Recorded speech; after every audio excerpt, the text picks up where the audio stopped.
welcome back to the C. What do we have on the show today? We have the Amiga 2000 with the Dicke Olga card inside.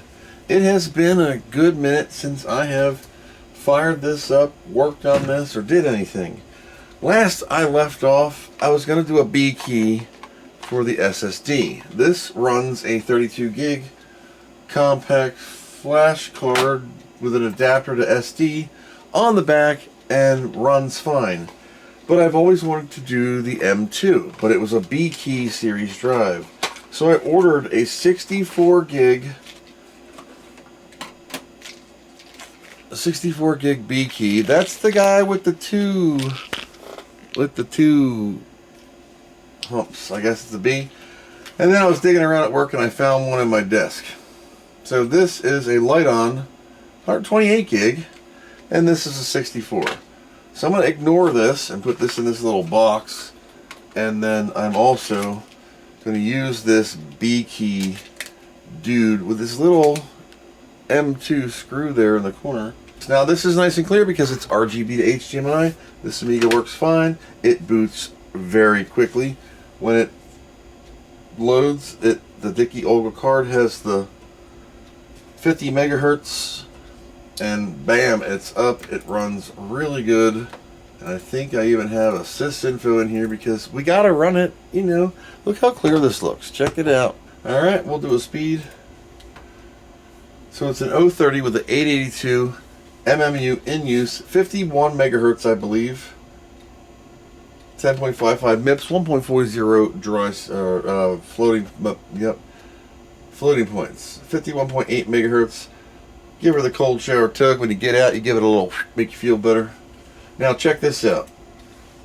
So on the LIDE SCSI device, LIDE.device, 300 buffers because I got memory. Speed 6.53 megs on a 2048 block size. Not bad at all. That's pretty damn good. Memory 128 megs on this card. 1 mega chip. That's it. So 129 total megabytes of RAM. Science and math 132 and 1. Hey, I don't care. And that is pretty damn cool. For an Amiga 2000 with that much memory and all that stuff, great. We're going to turn it off. And it is 11:12 at night according to Omnibot's new battery that I put in him. And I'm really tired. I spent the entire day working on crap. And I wanted to work on my own stuff, and here it is, and late, and I'm tired. So here's a useless information for you. I spent hours thinking I had thermal paste. So I went to Wally World, and I bought some TM30 from Corsair, late at night, to redo a CPU on a motherboard that my daughter spilled chocolate milk on.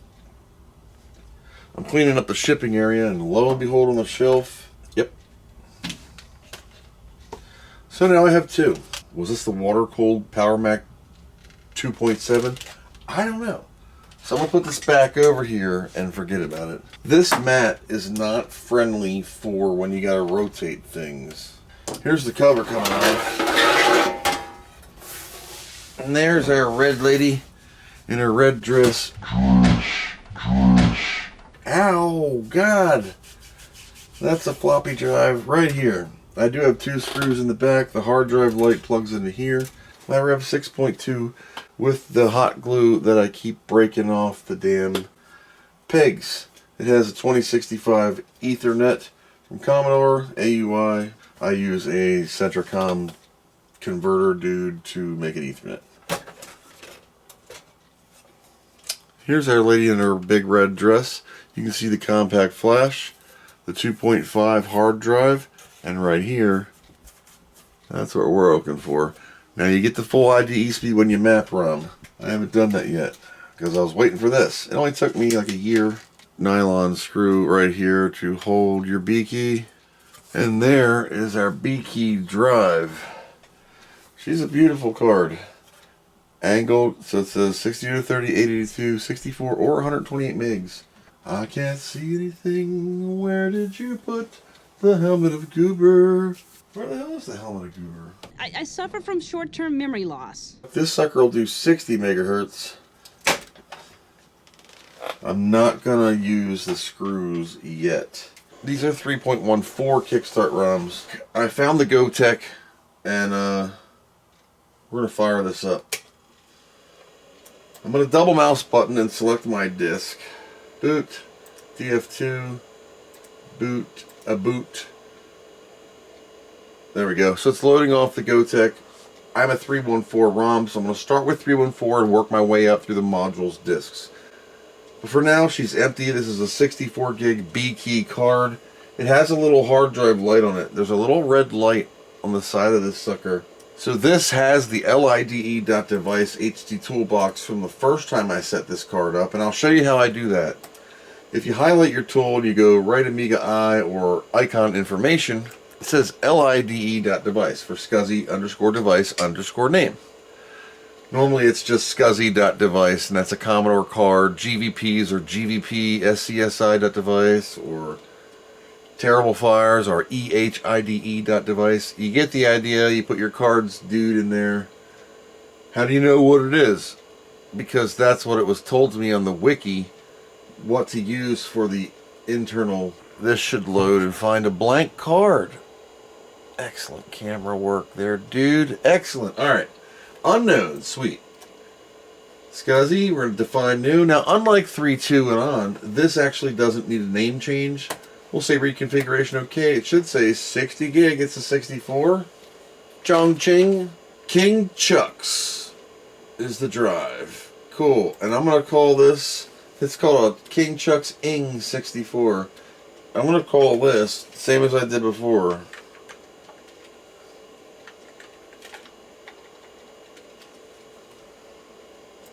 alright. So because my drive is full, I'm going to do RAM.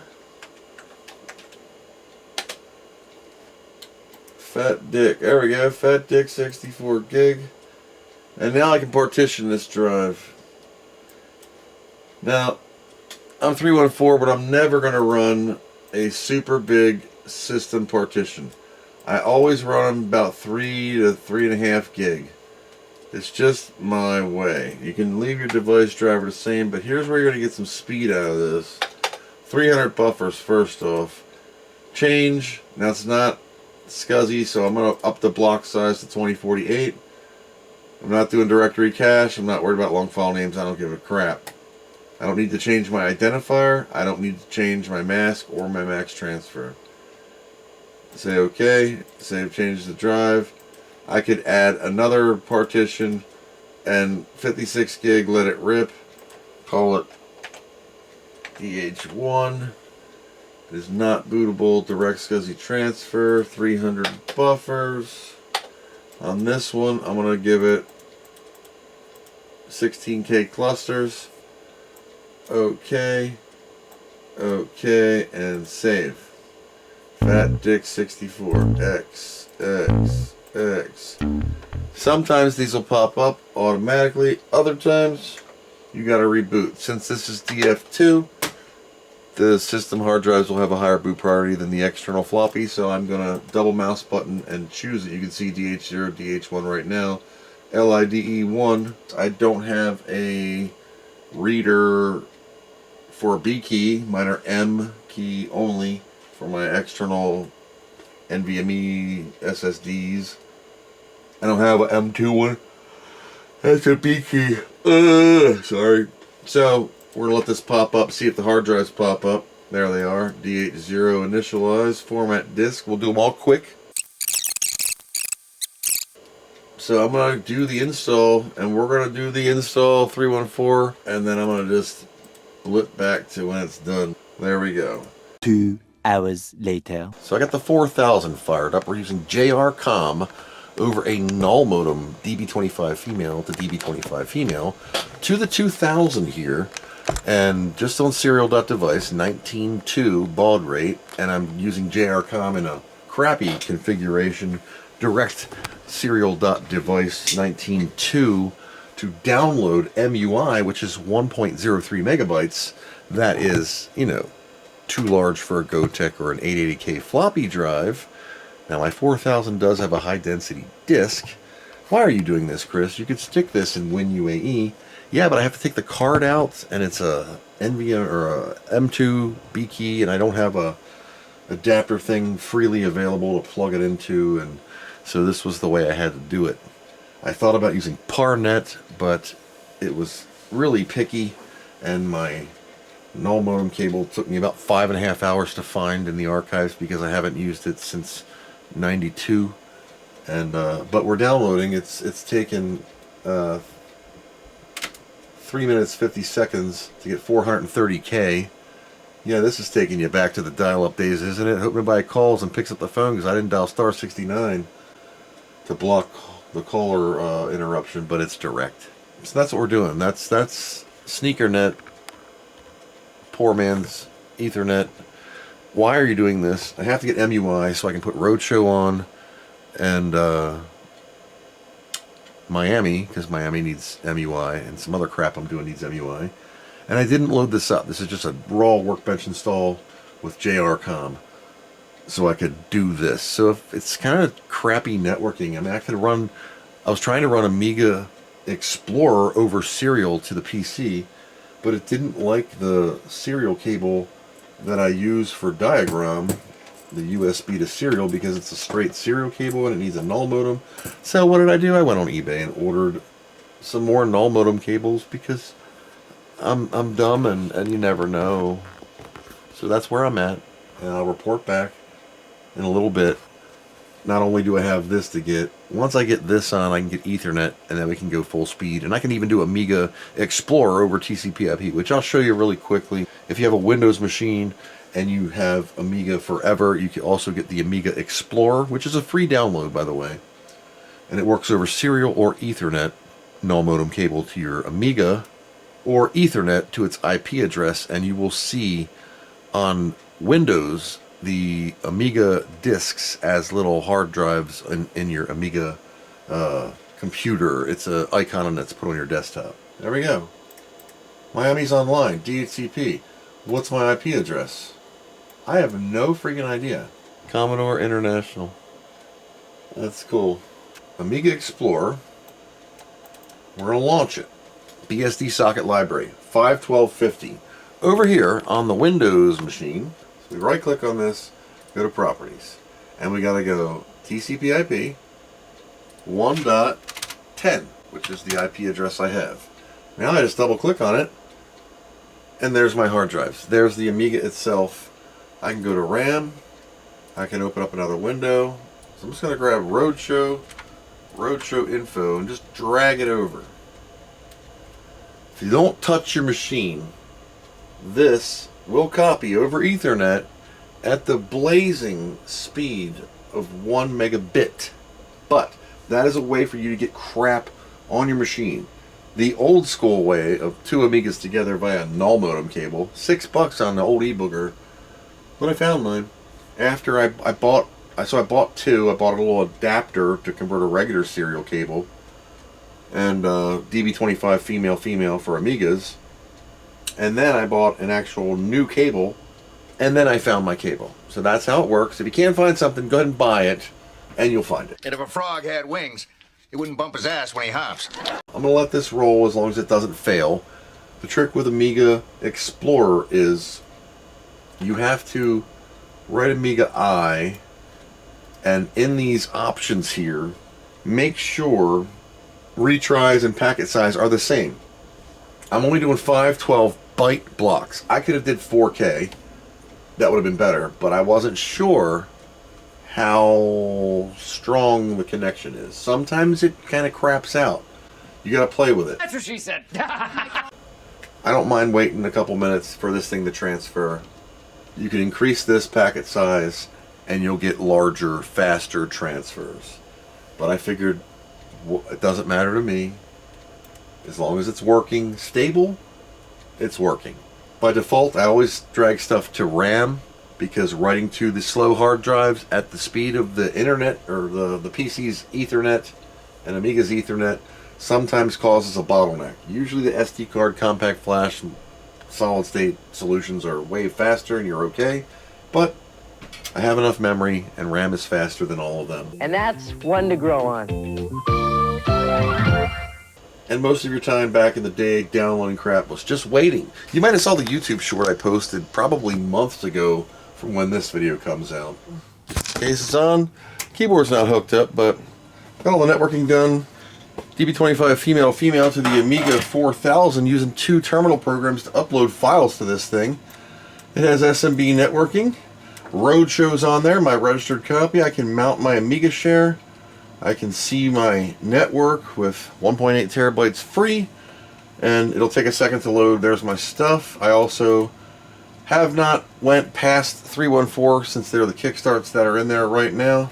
I do have SMB mounter. I put Amidoc on there. I haven't configured yet. Directory works. Directory Opus. Roadshow, of course. I got a bunch of crap in here. JRCom. I started with iGame and WHD load demos right here, and loading up some stuff to watch. Some of these are AGA demos and take 2 megs of chip. Reboot. DF0. State of the art on floppy. NTSC, it'll play a little fast. Look. What the heck? Fast music NTSC. But it'll guru in NTSC. I have to do the double mouse button PAL. I think it's stuck in a guru, so it might guru on me when I do this. Like because it was in the middle of a guru because you saw the power light. Now let's see. Knock my faceplate off. Doesn't like that 50 megahertz. Let's go into HDMI. At least it'll be clear and ugly. See, the HDMI can't keep up. See it flickering? It's flickering here too because HDMI cannot keep up with the sync. There's 9 fingers trying. Remember,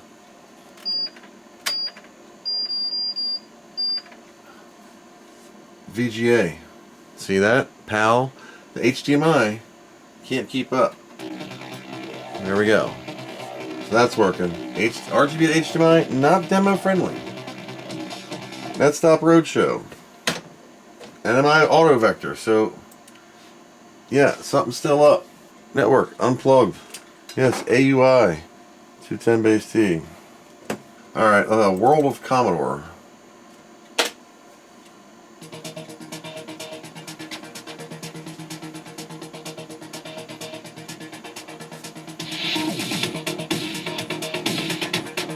Is it going to fail because of memory mapping or turn on MMU or... It's Amiga all over again. I had to do 970 demos.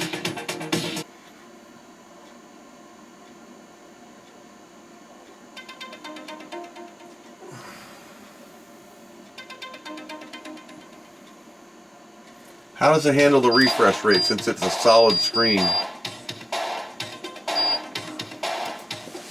See, HDMI cannot refresh. Now this, will this hold refresh? Because it's a solid image with one moving thing. It's possible? No, it can't. Why? Let's hold RGB. No, it does not. That's a problem.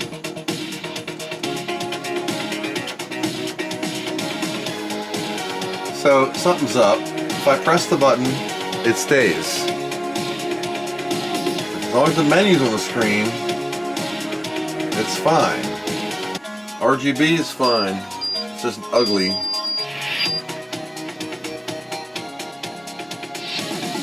Totally fine. It's not pulsing or nothing.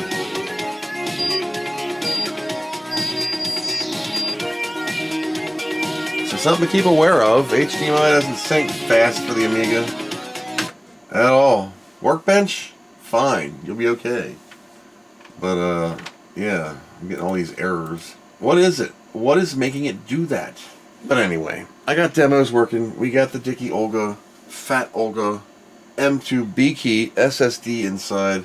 Took a long route to do the PARNet and then the Amiga Explorer, eventually using terminal programs to upload programs to myself from a machine that had network access and everything I wanted. Not everything fits on 30-year-old 880 kilobit floppies, and you have to do some interesting work. So that's just kind of what we all do, isn't it? So that's all I got. This girl goes back into one of these shelves and we'll play with something else. That's all I got for this episode. Thanks for watching, and as always, I hope you learned something. Yo, it's Big Snoop D.O. Double Gears. When people ask me, do I really know Dr. Chris? To which I say, hells yeah, I know him. So how about tossing sense into the Patreon? It's only $1 a month. Keep on saving them amigas.